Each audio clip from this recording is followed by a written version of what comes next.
तो hello students, last video में हमने आपको कराया था कि triangular law of vector addition, अगर हमें दो वेक्टर ऐड करने हैं, उनका रिजल्टेंट निकालना है तो हमने उसके लिए कौन सा लॉ लगाया था बेटा? Triangular law. ठीक है, तो ऐसे ही दो वेक्टर्स का रिजल्टेंट निकालने के लिए हम कौन सा यूज़ करेंगे बेटा?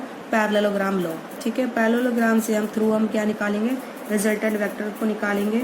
लेकिन ये जो है पैरेललोग्राम लॉ है, क्या स्टेटमेंट देता है बेटा, किस तरीके से बताता है, ये हम आपको बताते हैं। ये पैरेललोग्राम लॉ कब काम करेगा और ठीक है, तो ये कब वर्क करता है बेटा पैरेललोग्राम लॉ?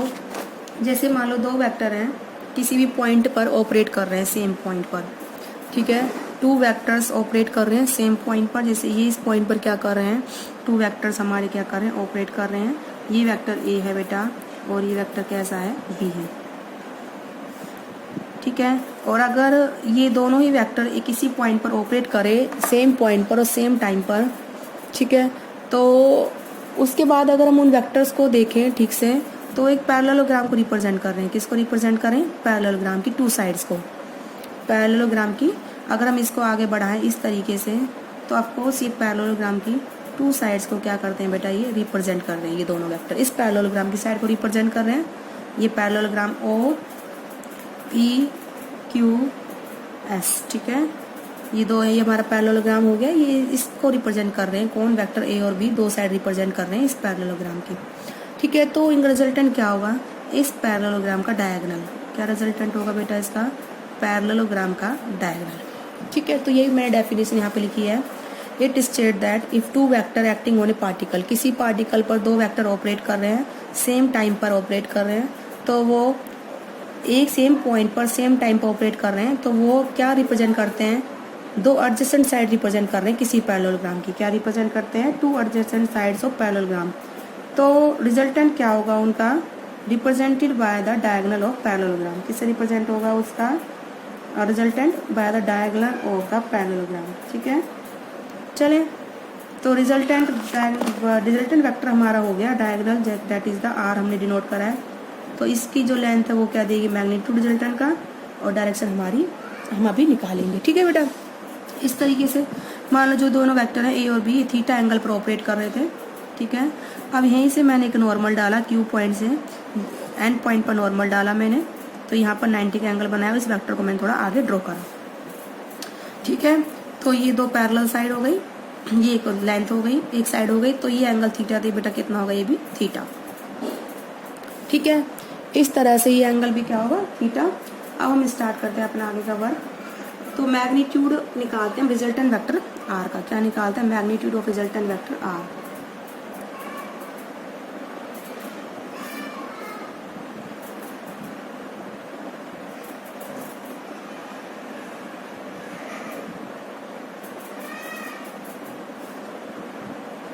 ठीक है, तो रिजल्टेंट वेक्टर आर का मैग्नीट्यूड के लिए हम क्या करेंगे बेटा? देखिए, अपना ट्रायंगल हम चूज करेंगे। तो हमने पहले क्या करा है, एक परपेंडिकुलर डाला क्यू एन, किस पर? ओपी पर डाला। ठीक है, और ओपी हमारा कितना है? ए। ओपी हमारा कितना है, लिख दीजिए चाहे आप यहाँ पर। ओपी हमारा है ए, और ओ एस हमारा कितना है बेटा? B. OP is equal to A and OS is equal to B. ठीक है, OS और PQ क्या है? बराबर है। ये भी किसके बराबर है? PQ के बराबर है। ठीक है, और OQ हमने क्या लिया है? Resultant vector R। ठीक है, और ये हमारा रिजल्टेंट R हो गया, और एंगल SOP एंड QPN दोनों ही क्या है? बराबर है, दोनों ही थीटा है। ठीक है, अब हम क्या करेंगे, अपना ट्रायंगल लेंगे OQN। क्या लेंगे? Triangle OQN। इन राइट एंगल ट्रायंगल, इन राइट एंगल ट्रायंगल OQN। ठीक है बेटा, राइट एंगल ट्रायंगल OQN में कितना होगा? OQ का square is equal to ON का स्क्वायर प्लस में QN का स्क्वायर।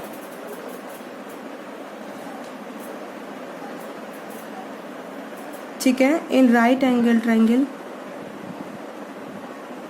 ओ क्यू एन, ओ क्यू का square is equal to the O N का स्क्वायर प्लस में एन क्यू का स्क्वायर। ठीक है, इस तरीके से हो जाएगा ये। अब देखो बेटा, ओ क्यू का स्क्वायर ओ एन हो जाएगा हमारा ओ पी प्लस में पी एन। ओ एन कितना हो जाएगा हमारा ओ पी प्लस में पी एन का स्क्वायर, और ये हमारा हो जाएगा क्यू एन का स्क्वायर। ठीक है, अब हमें निकालना है पी एन और क्यू एन।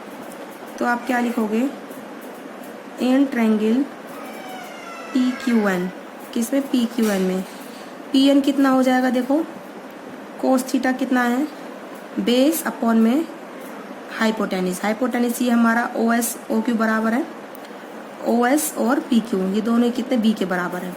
तो बेस हमारा है पी एन और हाइपोटेनिस हमारा है पी क्यू। ठीक है, तो पी एन कितना हो जाएगा बेटा, पी क्यू कोस थीटा। ठीक है, तो पी क्यू हमारा कितना है, बी कोस थीटा। ठीक है, similarly in triangle P Q N, sine theta है हमारा परपेंडिकुलर अपॉन में हाइपोटेनिस, क्यू एन अपॉन में पी क्यू। ठीक है, तो इट इम्प्लाइज क्यू एन कितना हो जाएगा, पी क्यू साइन थीटा।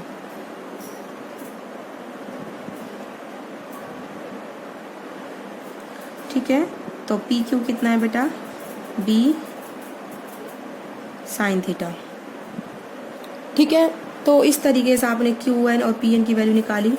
तो इनको आप किसमें पुट करोगे, इक्वेशन 1 में put value of P N and Q N. किसकी वैल्यू पुट करोगे बेटा आप, P N and Q N की वैल्यू किसमें पुट करोगे, इक्वेशन नंबर 1 में।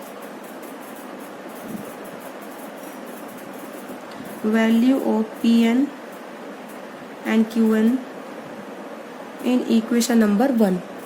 ठीक है बेटा, यहाँ तक आप करोगे इसे। अब उसके आगे देखो, ये आपका हो जाएगा ओ क्यू का square is equal to O P. O P कितना बेटा आपका A, P N plus P N, P N कितना आपका बी कॉस थीटा का स्क्वायर, और क्यू एन का स्क्वायर, क्यू एन कितना है बेटा आपका बी साइन थीटा का स्क्वायर। ओके, इस तरीके से आप करोगे इसको। और ओ क्यू को हमने क्या दिया, रिजल्टेंट वेक्टर आर। तो R square is equal to the, इस फॉर्मूले को ओपन करो, A square plus B square cos square theta. ठीक है, और प्लस 2ab कोस थीटा। आपने फॉर्मूला ओपन करा, plus B square sine square theta. ठीक है, तो plus B square sine square theta. अब इसमें से आप बी स्क्वायर कॉमन लोगे,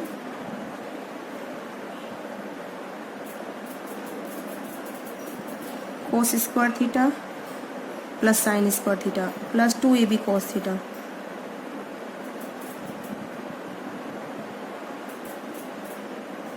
ठीक है बेटा, तो ये cos square theta plus sine square theta कितना होता है 1।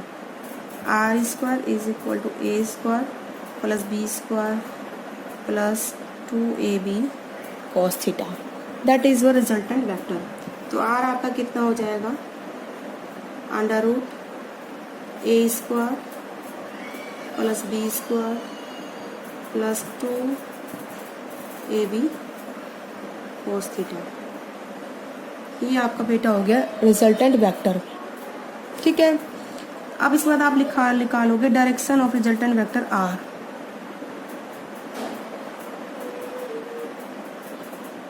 ठीक है, तो रिजल्टेंट वेक्टर की आप डायरेक्शन निकालोगे। कैसे निकालोगे, देखो मान लो जो रिजल्टेंट वेक्टर है वो वेक्टर ए से कितना एंगल बना रहा है, बीटा। वेक्टर ए से कितना एंगल बना रहा है, बीटा। तो आप इस ट्रायंगल ओ क्यू एन में क्या निकाल दीजिए, tan बीटा। ठीक है, तो डायरेक्शन हमेशा टेंजेंट से देते हैं, tan थीटा से। In triangle O Q N tan beta क्या निकालना है हमें ट्रायंगल ओ क्यू एन में, tan बीटा। tan बीटा क्या होगा, परपेंडिकुलर अपॉन में बेस, परपेंडिकुलर क्यू एन है, बेस कितना है ओ एन है, ठीक है। और ओ एन कितना है बेटा, ओ पी प्लस में पी एन के बराबर, ओ पी प्लस में पी एन,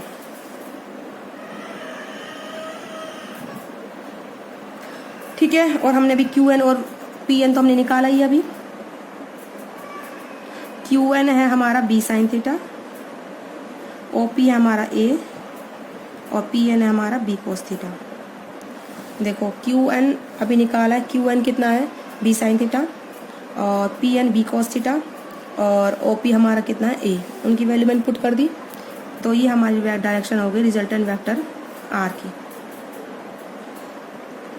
ठीक है बेटा। अब हम इसमें केस लगाते हैं, अगर दो वेक्टर हमारे सेम डायरेक्शन में हो या फिर किसी एंगल पर ऑपरेट हो, ठीक है। अब इसमें केस देख लीजिए बेटा आप, इसमें केसेस हैं स्पेशल केसेस,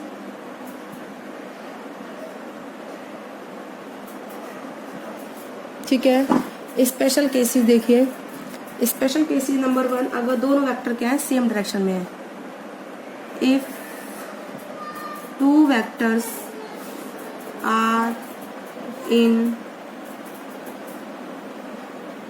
सेम डायरेक्शन, किस में है बेटा, सेम डायरेक्शन में है। तो यानी कि मान लो ये तो मेरा वेक्टर ए था ही, और दूसरा बी भी क्या है बेटा इसी में है, तो इनके बीच एंगल कितना हो जाएगा, थीटा 0, कितना हो जाएगा 0। तो रिजल्टेंट वेक्टर कितना हो जाएगा, under root A square plus B square 2ab cos theta, theta जी कितना लिखोगे आप 0, कोस 0 की वैल्यू कितनी होती है 1, तो आर हो जाएगा आपका under root A square plus B square plus 2ab, ठीक है। तो ये हो जाएगा हमारा a प्लस बी का होल स्क्वायर, और ये क्या हो गया हमारा अंडर रूट, ये अंडर रूट से स्क्वायर कट जाएगा, तो आर हो जाएगा हमारा बेटा a प्लस में b, ठीक है। ये हमारा क्या होगा रिजल्टेंट वेक्टर। नंबर 2 केस है, if two vectors are in opposite direction,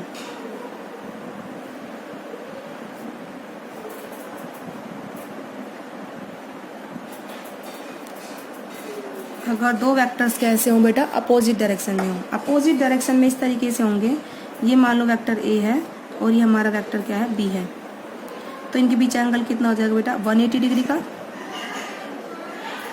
ठीक है। क्योंकि एंगल किसके बीच में देते हैं, tan और tan के बीच में,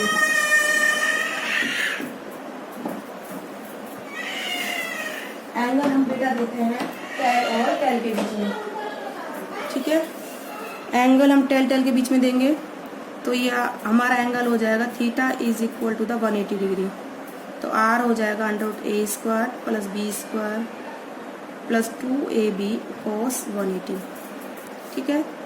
तो कोस 180 कितना होता है माइनस का 1, under root A square plus B square minus 2ab, ये किसका फॉर्मूला बन जाएगा a माइनस बी का whole square, A square plus B square minus 2ab, square से अंडर रूट कट जाएगा, तो रिजल्टेंट हमारा हो जाएगा बेटा a माइनस का b।